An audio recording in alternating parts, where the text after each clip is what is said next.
If you've been watching this channel, you know that I'm not afraid of controversial topics, but this one might be the most contentious one so far. Hexes versus square.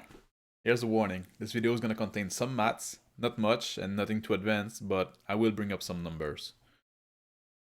If you play RPGs using battle maps or any game really where you have movement managed on a grid, this grid was either arranged on a square grid or on an X grid.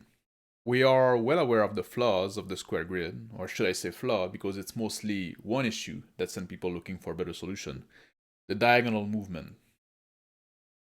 We know that the diagonal of a square is longer than its edge, so if we want to allow diagonal movement, it creates a weird distortion of space.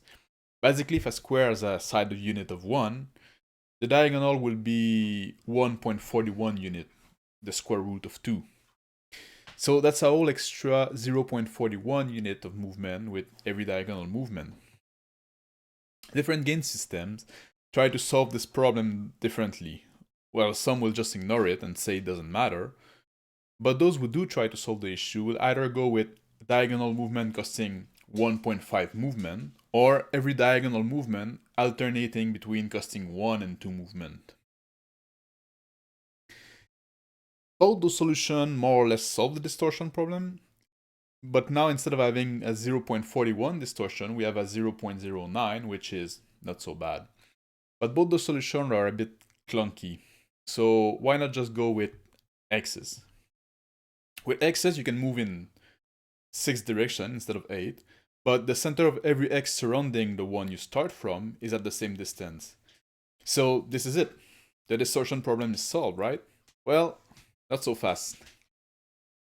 Going from square to X's not only reduces the directions you can move in, which frankly is not a big deal, but also reduce the number of opponents that can surround you, which can have more impact on balance and gameplay. But the worst part is, the X does not ever solve the distortion problem. As soon as you can move more than one space in a single movement, X's make the potential distortion worse. As long as you move in a straight line from edge to edge, you're fine. But as soon as you start doing zigzag, things go awry. And doing zigzag with X's is not a weird thing, it can happen frequently. If I want to move in a direction not directly in line with one of the edge, like for example if I want to move to an X directly above a point on the X I'm in, I have to move slightly up and to the left or right, and then up and in the other direction. So if I move to space and spend 2 units of movement, at what distance am I from the original X I started from?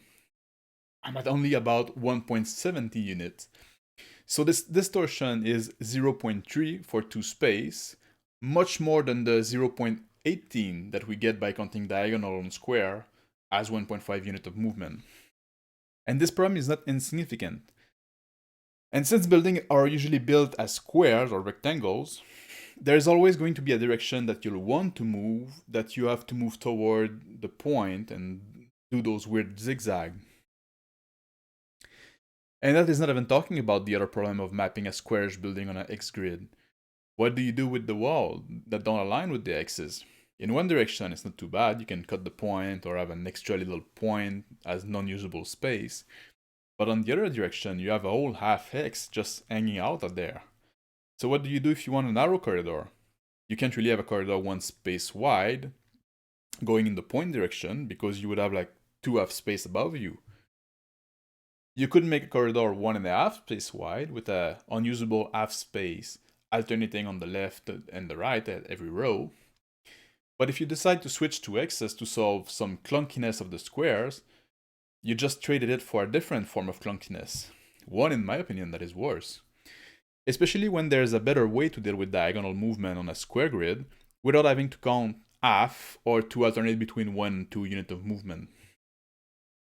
If you're playing on a grid, you could commit to it and transfer your movement speed into movement point. In D&D, most characters have a 30 feet per round movement speed, and each square on the grid represents 5 feet. So a character can move 6 squares in a round, easy enough, if you ignore the diagonal. If you want to deal with the diagonal in a way that minimizes the distortion, you can double the movement point of a character, like in the case of D&D, give a normal character 12 movement points, and make each edge-to-edge movement cost 2 movement points, and each diagonal movement costs 3. This is probably the simplest way to deal with a diagonal and avoiding a major spatial distortion. Like we see here in the example, if a character would like to move around that little wall there, he could do it with 11 movement points. That combined with the fact that a square grid is easy to deal with and easier to map building on, it does make the square grid a superior option. But is it always the optimal option? Well, no. Square grid are better when single movement have you go through more than one space, for example when dealing with combat on a battle map. But if every movement is a single space, the problem of the X's are negated, and the X grid become the better option. So for example, a X crawl, where you can move one space, resolve what's happening in that space, then move another space, do some resolution, and so forth. Changing to a square crawl wouldn't make any sense. Also, if you're in a combat but in an environment without much structure at all, like for spaceship battle where you're in the void of space, X can be fine. But if you're in a dungeon, especially in a man-made one, squares do have multiple advantage. So which one is the better option? Which one should you use? Well, they both have their pros and cons. If you know what those are, and I hope I helped clarify that here, you can choose the right type of grid for the right context. So I hope this was interesting and somewhat useful. If you have any comment, question, or something you'd like me to talk about, leave it down below in the insult section. Thank you for watching, and have a good day.